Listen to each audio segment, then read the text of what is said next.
느헤미야와 포로에서 돌아온 유다 백성들은 성벽을 재건하였지만 모든 사람이 예루살렘에 사는 것은 아니었습니다. 사실상 어제 말씀드렸지만 예루살렘에 사는 것을 박수를 쳐주고 기도를 해주는 그런 입장이었죠. 실제로 예루살렘에 살게 된다는 것은 이미 포로에서 돌아와서 예루살렘 밖에서 터전을 마련한 사람들에게는 이주하는 또 다른 도전이었고, 그나마 지금까지 일구어낸 삶의 기업을 내려놓고 새로운 삶의 터전으로 이주해야 되는 헌신이 필요했던 것이었습니다. 오늘 우리가 함께 읽은 말씀은 예루살렘에 살지 않는 백성들, 그러니까 나머지 10분의 9가 어디 살았는지, 어디에 거주하게 되었는지 알려주고 있는 말씀입니다. 우리 20절 다시 한번 읽어보도록 하겠습니다. 20절입니다. 시작. 그 나머지 이스라엘 백성과 제사장과 레위 사람은 유다 모든 성읍에 흩어져 각각 자기 기업에 살았고, 예루살렘에 살지 않았던 나머지 백성들은 유다 성읍에 흩어져서 기업에 살고 있다고 말하고 있습니다. 이 기업은 자신들의 조상들이, 그러니까 성경을 보시면 여호수아 책을 보시면 어느 기업, 어느 땅 받았더라, 이 기업이 포함되어 있기도 하고요. 그리고 포로에 돌아와서 새로 거주했던 곳을 의미하기도 합니다. 오늘 말씀을 쭉 읽어보면 예루살렘을 중심으로 북쪽과 남쪽에 거주했던 것을 알 수 있습니다. 그러니까 예루살렘에만 주변에만 살았던 것이 아니고요, 30절을 함께 보면 어느 정도 범위에 있었는지 알 수 있습니다. 우리 30절 함께 읽어보겠습니다. 시작. 또 사나와와 아둘람과 그 마을들과 라기스와 그 들판과 아세가와 그 주변 동네들에 살았으니 그들은 브엘세바에서부터 흰놈의 골짜기까지 장막을 쳤으며, 여기 아는 지명은 아둘람이죠. 다윗이 사울을 피해서 도망을 쳤던 아둘람, 거기나 예루살렘에서 한 5km, 10km 정도 떨어진 곳인데, 이 브엘세바라는 곳이 52km 떨어진 곳입니다. 그리고 흰놈의 골짜기는 예루살렘 밑에 근처 골짜기를 의미합니다. 그러니까 브엘세바부터 흰놈의 골짜기라고 하면 52km 떨어진 남쪽으로부터 예루살렘 바로 밑에까지 정착을 해서 유다 사람들이 살았다는 것을 의미합니다. 그 북쪽으로는 베냐민 사람들이 베델, 이 사마리아 땅까지 정착해서 살았음을 의미를 하는데, 느헤미야가 여기에 이렇게 기록해 놓은 이유는 예루살렘을 중심으로 먼저 예루살렘의 정착민을 기록해 놓은 뒤 그 주변에 사는 사람들을 기록해 놓았습니다. 근데 그 주변이 단지 5km, 10km 떨어진 곳이 아니라 52km 떨어진 브엘세바까지 기록해 놓았습니다.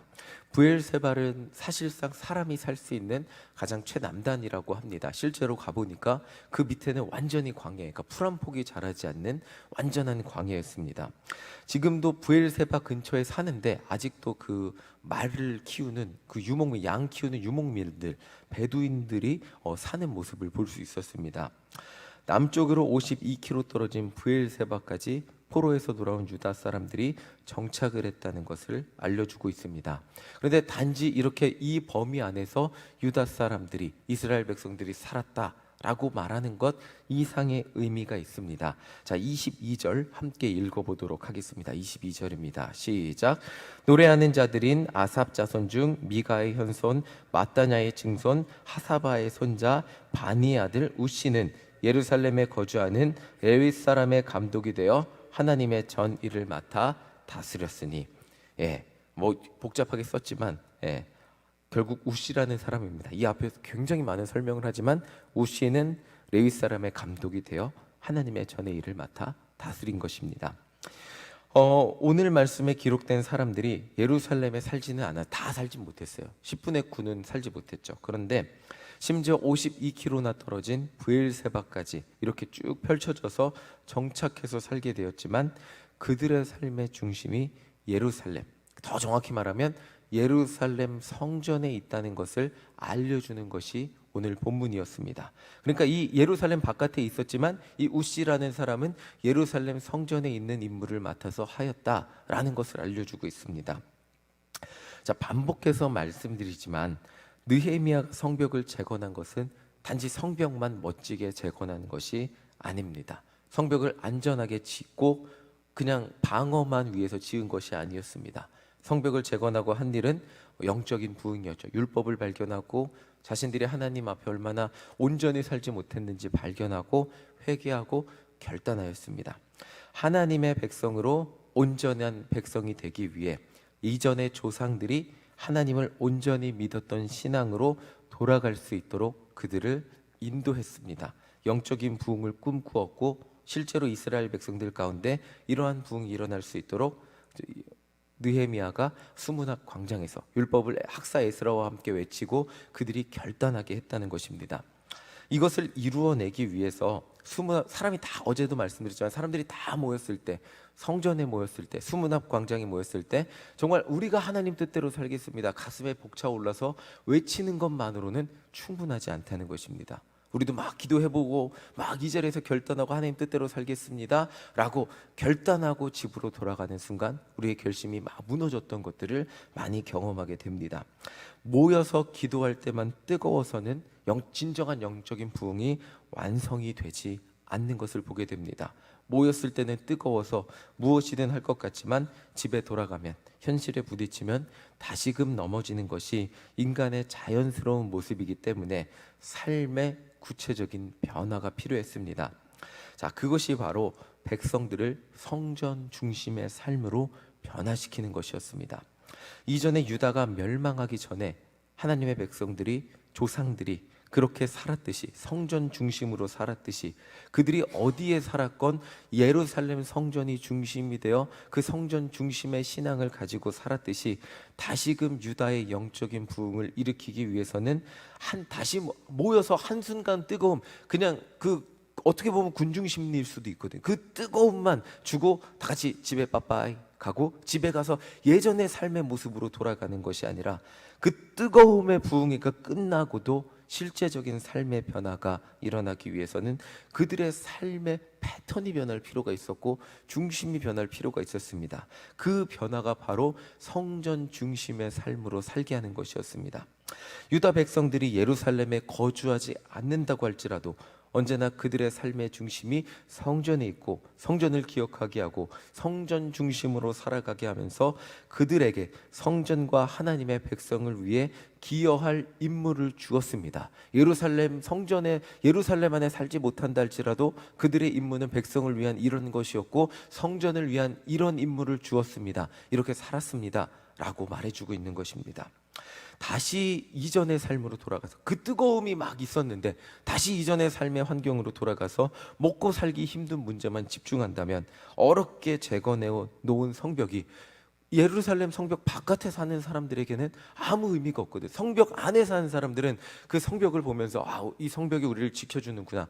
그런데 52km 떨어진 브엘세바에 사는 사람들은 성벽이 보이지도 않고 성벽과 멀리 떨어진 사람들은 그 성벽이 아무 의미가 없어지게 되는 것이었습니다. 성벽이 완공되었다는 것은, 성벽이 다시금 재건되었다는 것은 이전에 이스라엘 백성들이, 유다 백성들이 하나님 중심으로, 성전 중심으로 살았던 그 삶으로 돌아가게 되는 것을 의미하고, 어디 거한다 할지라도 그 성전을 중심으로 살게 만드는 것이 느헤미야에게는 중요했다는 것입니다. 삶이 변하기 위해서는 그들의 삶의 중심을 변화시킬 필요가 있었는데 그것이 바로 성전 중심의 삶이었습니다. 오늘 말씀을 통해 우리가 기억해야 할 것이 있다면 결국 느헤미야가 해내었던 것은 성벽, 그 하드웨어죠. 건물의 재건만은 아니었습니다. 성벽 재건을 통해 유다 백성들의 영적인 부흥을 꿈꾸었고, 영적인 부흥이 단지 수문 앞 광장에서 뜨거움만을 가지고 율법을 외치고 결단하고 우리가 그냥 지금까지 살았던 삶의 모든 습관을 버리고 우리는 하나님 백성으로 살겠습니다 외친 것만이 아니라 실제적인 삶의 변화를 일구어냈다는 것입니다. 이후에 12, 13장 가면 하나님 앞에 성벽을 봉헌하는데 분명히 이런 예식이 필요 없다고 말하는 것이 아닙니다. 이런 예식이 필요하지만 이런 예식 이후에 진정한 영적인 부흥의 완성이 필요한 것이었습니다. 그 중심에는 삶의 중심이 변화되는 것이 필요했습니다. 그 삶의 중심이 하나님의 성전이 되게 하는 것이었습니다. 그 삶의 중심이 먹고 사는 문제, 폐허에서 오늘 하루 어떻게 살아가나, 포로에서 돌아와서 오늘 하루 어떻게 살아야 되나, 이것에만 초점이 맞추어져 있다면 이 삶의 그냥 패턴은 언제나 정해져 있어서 매일 먹고 사는 것을 걱정하고 또 걱정해도 먹고 사는 문제는 해결이 되지 않는 것을 우리는 경험을 통해 우리도 알고 있습니다. 그러나 성전 중심으로 우리가 살아간다면 정말 놀랍게도 광야에서 만나와 메추라기로 먹이셨던 하나님의 은혜가 그들을 덮어줄 것이기 때문에, 그들을 먹이시고 입히실 것이기 때문에 느헤미야에게 중요했던 것이 뭐냐면 먹고 사는 문제를 뛰어넘어서 하나님의 백성의 정체성을 가지고 성전 중심의 삶으로 살아가기를 원했다는 것입니다. 오늘 본문을 보면서 기억해야 할 것은 예루살렘에서 52km 떨어진 브엘세바라는 지명이라는 것입니다. 저렇게 멀리 떨어진 곳에서도 성전 중심으로 살 수 있다는 것을 기억해 보게 됩니다. 누군가는 저처럼 저는 교회 옆에 바로 여기 살고 있죠. 여기 살고 있죠. 그래서 하나님의 전을 교회 바로 옆에서 살면서 하나님의 전을 위해 봉사하며 사는 저 같은 사람도 있을 겁니다. 그런데 다른 누군가는 정말 성전과 멀리 떨어져 살면서 그곳에 정착해서 살아야 하는 그런 분도 계실 것입니다. 그런데 예루살렘에 사는 백성이나 브엘세바에 사는 백성이나 공통점이 있다면 그들 모두 삶의 중심이 하나님의 성전에 있었고, 성전 중심의 신앙을 가지고 하나님께 예배하는, 브엘세바에 살아도 같은 정체성, 같은 백성이요. 왜 우리는 하나님의 백성이죠? 같은 하나님을 믿기 때문이죠. 그리고 같은 예배의 공동체를 가지고 있었고 같은 성전 중심의 신앙을 가지고 있었기 때문에 52km가 떨어져 있어도 우리는 한 민족, 한 백성, 같은 하나님을 믿는, 같은 정체성을 공유하는 사람들이라고 말할 수 있었다는 것입니다. 결국 진정한 영적 부흥은 성전 중심의 삶으로 완성이 된다는 것을 오늘 우리 함께 기억해 보시기를 간절히 소망합니다. 결국 오늘날 우리 삶의 영적인 부흥의 완성은 교회 중심, 오늘날로 말하면 교회 중심이 될 수밖에 없어요. 그리고 예배 중심의 삶이 될 수밖에 없음을 기억해 보시기 바랍니다. 오늘날도 결국 거리와 상관없이 하나님과 가까운 인생, 내가 하나님과 가까워진 것 같고 하나님 중심으로 사는 것 같고, 그리고 뭔가 하나님을 위해 사는, 나 이렇게 하나님을 위해 사는 것 같아 라는 이런 마음이 우리 드는 삶이라면 결국 그 삶이 어떤 삶이냐면 예배 중심의 삶이 될 때 그런 마음이 우리 안에 찾아오게 된다는 것을 기억하게 됩니다. 거리가 중요한 것이 아니고 정말 마음이 멀어지고 예배의 자리를 지키지 못하면 결국 마음이 멀어지고 어느새 하나님과 우리의 마음까지도 멀어지게 된다는 것을 어렵지 않게 발견하게 됩니다. 예배가 우리의 삶에서 멀어지게 될 때 하나님도 똑같이 멀어지게 된다는 것을 어렵지 않게 발견하게 됩니다. 오늘 우리 삶 가운데 영적인 부흥을 꿈꾸십니까? 내 삶에 진짜 하나님 중심으로 살기를 소망하십니까? 그렇다면 우리 삶의 중심이 무엇이 되어야 될까요? 교회 중심이 돼야겠죠. 그리고 예배 중심이 돼야 한다는 것은 너무나 자명한 일입니다. 이거는 제가 설명하지 않아도 예배를 참석하면 할수록, 하나님의 말씀을 가까이 하면 할수록 정말 주님 앞에 나오는 것이 내 마음 즐겁고, 이 교회가 내 거리와 상관없이 마음이 가까워지면 가까워질수록 하나님 중심으로 살게 되는 것을 우리는 어렵지 않게 경험을 하게 됩니다. 저는 화요일, 목요일 달리기를 하러 잠실 보조 경기장에 갑니다. 물론 지난주는 한 번도 못 갔어요. 그리고 이번 주는 한 번 화요일 날 갔다가 어제는 청년 공연이 있어서 또 청년 공연 저녁에 갔다 왔는데 시간이 될 때는 갑니다.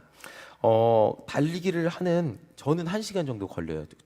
그 잠실까지 6시 반에 출발하면 7시 반 넘게 1시간씩 운전하면 더 오래 걸립니다. 그래도 지하철 타고 가는데 보통 저는 1시간 걸려서 갑니다. 그런데 어떤 분은 1시간 반 걸려서도 오고요. 어떤 분은 막 2시간 걸려서도 옵니다. 저만 멀리서 온 것이 아니라 많은 사람들이 1시간에서 1시간 반 정도 달리기 하거든요. 7시 반에 모여서 준비 체조하고 끝나면 8시 반에서 9시 정도 됩니다. 그 1시간에서 1시간 반 달리기 하기 위해서 1시간, 멀게는 2시간 걸려서 옵니다. 그리고 이 사람들이 그냥 이렇게 많은 게 화요일, 목요일만 모이는 게 아니고 달리기 대회는 거의 주말에 있거든요. 마라톤 대회. 그러면 얼마 전에는 버스 빌려갖고 홍성 가서 홍성 마라톤 대회 단체로 50명이 갔다 오기도 했어요. 정말 이분들은 주말마다 사진이 올라오는데 마라톤 대회 10명, 20명씩 다니면서 온갖 마라톤 대회를 다 참석하고 다닙니다. 이들을 보면서 제가 느낀 게 있어요. 뭐냐면 거리가 중요한 것이 아니에요. 마라톤이 중요하니까 어디든 전국 어디든 갑니다. 뭐 포항에도 마라톤 대회가 있고요. 설마 얼마 전에는 다낭에 어떤 분이 젤리를 갖고 와서 베트남 젤리를 주시는데 이거 왜 주세요? 그랬더니 다낭 마라톤 대회 갔다 왔다 그러더라고요. 예, 비행기 타고도 갔다 옵니다. 마라톤이 삶의 중심이 되니까 마라톤 대회가 있다면 그냥 그 시간이 중요한 게 아닙니다. 마라톤 대회만 있다면 해외도 갔다 오시고요. 마라톤 대회가 있다면 50명이 단체 관광버스 빌려서 홍성에도 가고요. 자, 이게 너무 좋으니까 전국 어디든 갑니다. 삶의 중심이 중요한 거예요. 이분들은 삶의 중심이 마라톤 대회니까 우리는 하나님을 믿는 우리는 삶의 중심이 어디에 있냐는 것을 점검해 볼 필요가 있습니다. 우리의 삶의 중심이 어디에 있고 무엇에 있습니까? 진정한 영적 부흥을 바라신다면 우리 삶의 중심이 예배가 있어야 합니다. 우리 삶의 중심이 교회가 있어야 됩니다. 그리고 정말 이분들이 달리기 갈 때 포항이 너무 멀잖아요. 춘천에서 마라톤 대회를 1년에 한 번 하거든요. 그러면 어떻게 하냐면 일주일 전부터 음식 관리를 하고요. 그리고 그 전날에는 정말 관리해서 밥을 먹어요. 왜냐하면 그 마라톤 42km 하다가 배탈 나면 안 돼. 화장실 가면 안 되니까 정말 조심해서 먹고요. 그 전날 춘천에 숙소가 없을 정도라고 합니다. 너무 사람들이 많이 오니까 숙소가 없어요. 이분들이 마라톤 대회한테 10,000명이 모이니까 숙소가 없을 정도. 그 전날 와서 자고 그리고 컨디션 조절 잘 해갖고 그 사람들 그런다고 상 받는 거 아니거든요. 그냥 내가 작년보다 3분 땡겼어, 5분 땡겼어 막 이러면서 자기들끼리 기뻐하는 삶의 중심이 거기에 있으니까 우리 정말 자발적으로 누가 가족들이 말려도 거기 가서 참석하는 모습을 보게 됩니다. 오늘 우리의 삶의 중심이 어디에 있습니까? 영적인 부흥이 어디에 있습니까? 매주 그저 참석해서 예배를 물론 그 안에 하나님의 은혜가 있지만 정말 진정한 예배의 중심, 삶의 중심이 우리 안에 기쁨이 된다면 52km 떨어진 그 부엘세바에서도 성전 중심의 삶이 되어 같이 예배 드리는 공동체가 되었듯이 우리는 일신교회로 뭉쳐서 함께 예배 드리는 공동체, 일신교회 성도라는 이름으로 뭉치게 되었음을 하나님이 만나게 해주셨음을 기억해 보시기 바랍니다. 진정한 영적 부흥을 바라신다면 우리 안에 정말 예배 드리는 기쁨, 예배를 참석하는 즐거움, 하나님 앞에 나오는 이 즐거움의 시간이 정말 소중한 분들이 되시기를 간절히 소망합니다. 오늘 이 기도하는 이 시간이 우리에게 너무나 소중하고 오늘 이 하나님 앞에 나오는 시간이 너무 소중해서 하나님 앞에 기도하는 이 모든 것 응답될 줄 믿으며 주님 앞에 하나님 나의 삶을 인도하여 주시옵소서. 우리 삶 가운데 진정한 영적 부흥을 허락하여 주시옵소서. 기도하는 모든 것 예수님의 이름으로 응답되게 하시고 정말 하나님 중심으로 살아가는 우리 삶이 되게 해달라고 정말 성전 중심으로 예배 중심으로 하나님 앞에 나오는 것이 우리 삶의 가장 큰 기쁨과 은혜의 삶이 되는 우리 모두가 되시기를 간절히 소망합니다. 아멘. 우리 이 시간 함께 찬양하겠습니다. 나의 갈 길 다 가도록 주님 인도하여 주시옵소서. 하나님 중심으로 정말 교회 중심, 정말 예배 중심으로 사는 주님의 자녀 되기를 소망합니다. 나의 갈 길 다 가도록 하나님 인도하여 주시옵소서. 우리 함께 찬양하겠습니다.